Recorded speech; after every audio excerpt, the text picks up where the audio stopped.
If you're new here, welcome. If not, welcome back. My name is Daniel Walcott. I'm a real estate agent and a property manager here in the DC metro area, and I help people just like you build their wealth and real estate portfolios one property at a time. And today I want to talk about renting out your house. I'm going to give you guys a 10-step process on how to do that. And as a property manager, of course, I have a lot of experience doing this. I do this for myself and others, but I recently had a conversation with a client of mine who wasn't sure if she can afford our services. And so what I did for her instead was say, hey, look, if you don't think you can afford us, here's how you can do the process yourself if you, of course, have the time, the energy, and are willing to put forth the effort. So let's start with number one. The first thing that you want to do is to research the local laws and requirements. Here in DC, you're required to get a basic business license in order to rent out your property. And so whether you're living in DC or have a property to rent in DC rather, or Maryland, or wherever you are in the country, you want to make sure that you are in compliance with your local laws. So do some quick research, see what's going to be required of you, what paperwork you have to fill out, who you need to submit the paperwork to, just to make sure before you go down this process, you're doing everything the way you're supposed to do. Because the last thing that you want is to get fined or have somebody come after you because you are not in compliance. There may be inspections involved, permits involved, and different things like that. And so essentially the city wants to make sure that your property is on the up and up when you're renting it out to somebody else. The second thing you want to do is determine your rent price. You want to determine your rental price based on the rental comparables in your area. You can go on websites like Zillow or Redfin to see not only what properties have rented out recently in your area, but also what properties are for rent currently, because that's going to be your competition. And so what you would want to do is to match up bedrooms and bathrooms, because these are what we call comparables. You can't compare a 3-bedroom, 2.5 bath to a 1-bedroom, 1-bath, right? So as you're looking for rental comparables to get a sense of, well, what is the market like? You want to look at same bedroom, same bathrooms, similar square footage, and then condition of the property. If you're looking at a comparable and it is fully renovated, decked out, and maybe yours is not, you may not want to list your property at the same price that they listed theirs. You may want to go under maybe $100, $150, right? You're gonna have to determine what that looks like. I'm just giving you guys the framework on how to do this. And so you can go on websites to determine what has recently sold, and then, what has recently rented and what is currently on the market. Because again, what's on the market, that's your competition. And so if there are a ton of homes on the market, you may want to price yours a little bit under in order to get a renter quickly.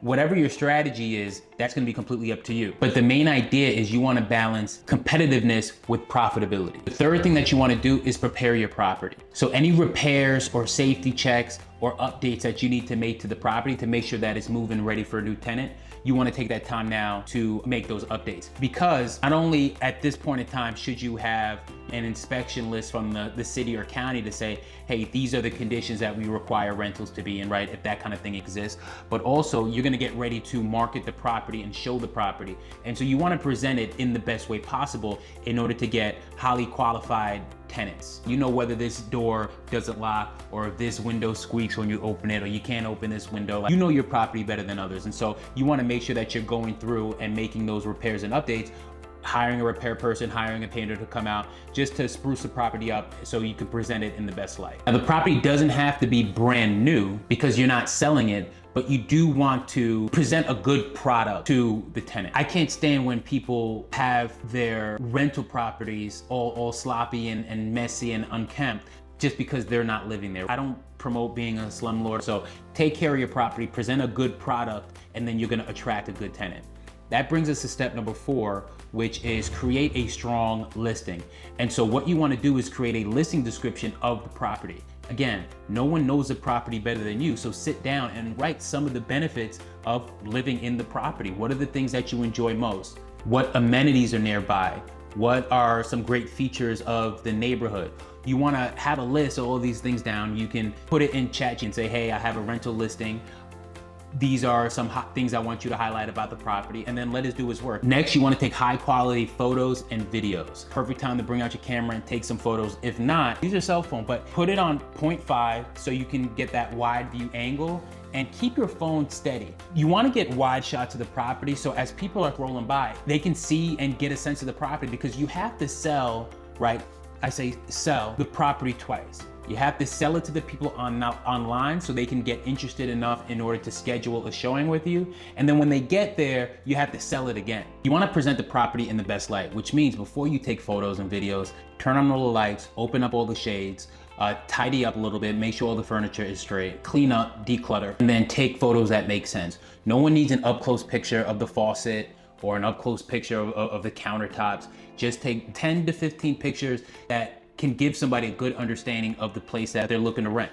And then once you do that, you're going to upload those photos on the different platforms, which brings us to step number 5, marketing your property. So the major players in the rental market are gonna be apartments.com, Zillow, Trulia, Facebook Marketplace, and you can even use Craigslist as well. You're gonna post the same description, same price, same square footage, and then you're gonna upload the photos to all of these different platforms. Now, I don't know specifics on all of them because as a property manager, I have a different platform that feeds into all these websites, but I know Zillow, they have a platform where you pay like $10 a week or $10 a month for them to boost your rental. You're probably gonna wanna pay for that. I think it's worth it. If you do everything else right when it comes to the descriptions and the photos, it shouldn't take that long, well, and the comps.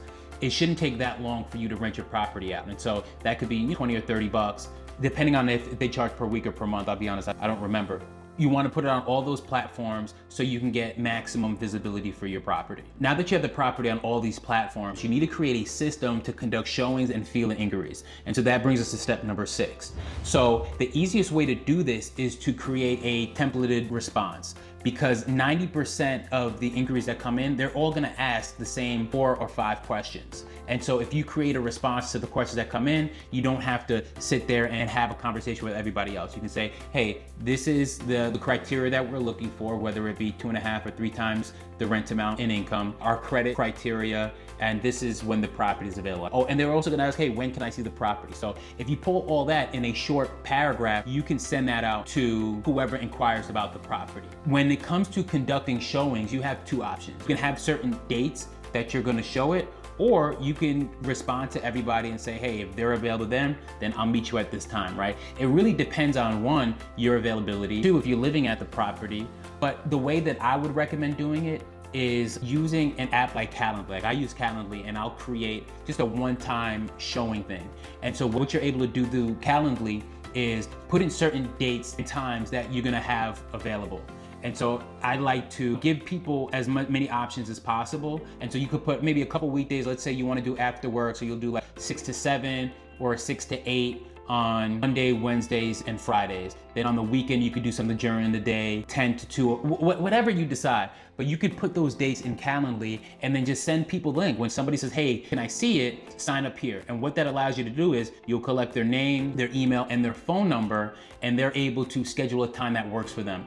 That way, you're not having to have the same conversation with everybody, figure out, okay, what dates, what times am I available? It's all in the calendar, and you can update that on a week-by-week basis. So that's something that I would recommend. Do it open house style, set out an hour, because what you're gonna find is people are gonna sign up and they're not gonna come. And then you're gonna say, hey, you come, and they're not gonna respond. So whatever you're trying to do, just create a system around it so you're not inconveniencing yourself when you're conducting these showings. The other thing before we move on to step 7 is it's gonna be up to you whether you wanna disclose to whoever you're showing the property to, whether you're the owner or not.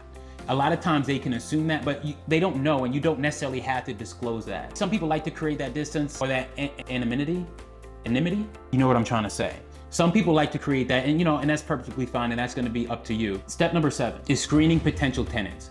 As you have showings, you're gonna have people asking for applications. Now, I know Zillow has its own application. I think Realtor.com has its own rental application. Zumper is another one. Rent Spree is another one. Look it up, you can figure out whichever one you wanna use. Have them fill out the rental application. It's gonna include the credit and background check. There's usually a fee associated with that, so whichever program that you decide to use, make sure that you let them know upfront whatever the fee is. Once you start getting applications, the rule is you take the first qualified application. You don't want to be sitting there and you have a good application, but you're waiting for something a little bit better, because better may not come. That person may walk away. To avoid any confusion or complaints or anything like that, the rule is first qualified application that comes in, that's gonna be the one that you should go for.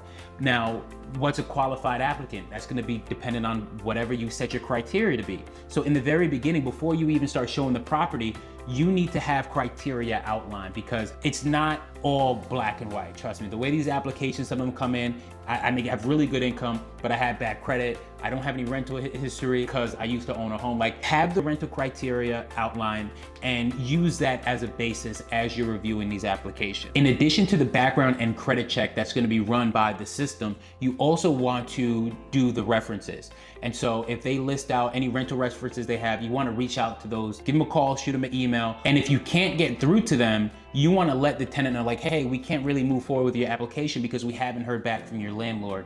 And they're going to be able to help and push that forward, especially if they really want to rent out the property. Once you've selected a tenant, now it's time to sign the lease and collect a security deposit. Now, you can get a lease online. You can use one of the rental websites. I believe they all provide their own type of lease, but you want to have a lease and add any addendums to the lease that may be specific to your property. Who's responsible for snow removal, lawn maintenance, certain things like maintenance inside the property. What is the landlord responsible for? What is the tenant responsible for? You want to be fair, but you also want to be clear. So have that, all that, make sure that's in the lease. If it's not in the lease that you're getting online, or maybe you have an attorney write up a lease for you, make sure that's in some type of addendum that's attached to the lease. So you have the tenant, you have a move-in date for them. All that information is going to go on the lease, whether it's a 12-month lease or 24-month lease, whatever you decide. All that information is going to go on the lease.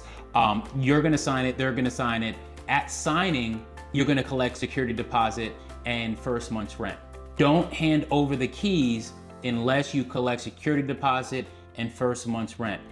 I've been in so many scenarios in which at the last minute something happens and they're either not able to move forward, or they don't have the money, or this and that.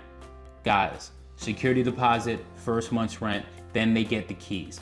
Before you hand over the keys and you collect security deposit, you want to make sure that they've done the utility transfer. So if you are doing the utility transfer, take everything out of your name, have them sign up, make sure everything's in their name. If you are still going to be in charge of utilities and you're just going to send them an invoice whenever your utility bill comes in, then you just want to let them know that. Make sure that's in your lease as well, but then you won't have to worry about the utility transfer or anything like that. Another thing before I forget, rental insurance. You want to make sure that they have renter's insurance and that you update your home insurance to reflect that there is a renter in there, that is not a owner-occupied insurance policy that you have. Because if something goes wrong, that can mess you up. And you know, insurance companies already are not trying to pay anything. When you are doing the move-in, you want to do a move-in inspection. Include photos, download a checklist from online, and that way the tenant is gonna sign it and you're gonna sign it. Because guess what? It's not a problem until it becomes a problem. And so it's not until they move out that they say, oh, that was like that when I moved in, or I didn't do that, or I didn't break that. You wanna be thorough in this inspection. You're gonna be there, the tenant's gonna be there. Don't let them do it alone. So meet with them either the day you're gonna give them the keys or the day before, like whenever, like you figure out whatever works for you. Have them open the windows, turn on the faucets, check this and that. Let them be as nitpicky as possible. Just because they point something out doesn't mean that you have to fix it, but you do want everybody to be aware this was there before I moved in. Just take general pictures so you can reference it a year or two later when it's time to move out and they're asking for their security deposit back. You also want to include how you're to be paid rent. Maybe you're using one of the platforms. As I mentioned before, I think Realtor.com has one, Zillow definitely has one. Like these rental websites, they also have portals where you can collect rent. So look into that.